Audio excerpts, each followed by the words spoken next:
22 ঘন্টারও বেশি অন্ধকারে শান্তিপুর, সড়ক অবরোধে ক্ষুব্ধ জনতা। গতকাল রাত থেকে বিদ্যুৎহীন অবস্থায় রয়েছে উত্তর ত্রিপুরা কাঞ্চনপুর মহকুমার শান্তিপুরের উত্তরাংশ। 24 ঘন্টার বেশি সময় পেরিয়ে গেলে বিদ্যুৎ পরিষেবা স্বাভাবিক না হওয়ায় চরম দুর্ভোগে পড়েছেন এলাকাবাসী। স্থানীয়দের অভিযোগ, বিদ্যুৎ দপ্তরে একাধিকবার যোগাযোগের চেষ্টা করা হলেও কোনো সাড়া মেলেনি।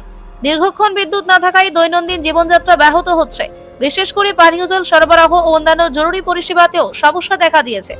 এই পরিস্থিতির প্রতিবাদে বৃহস্পতিবার রাত 8:30 নাগাদ ক্ষুব্ধ জনতা শান্তিপুর এলাকায় কাঞ্চনপুর ধর্মনগর সড়ক অবরোধ করে বিক্ষোভ প্রদর্শন করে। অবরোধের ফলে যান চলাচল ব্যাহত হয় এবং সৃষ্টি হয় উত্তেজনাপূর্ণ পরিস্থিতি।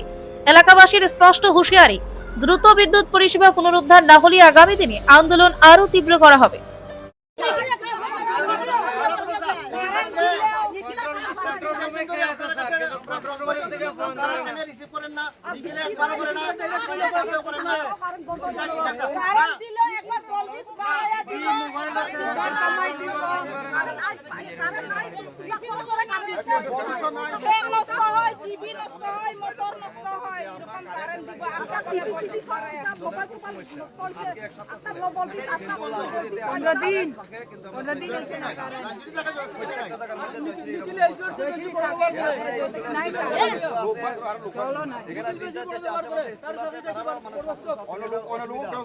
আচ্ছা, এরপরে আমরা প্রশ্ন করে নেই, আমরা জলসিটি লোকের আইটি পাস পুলাবান চাই পাঁচটা আপনাকে নিয়ে করে সুন্দর কারেন্ট থাকো স্টপের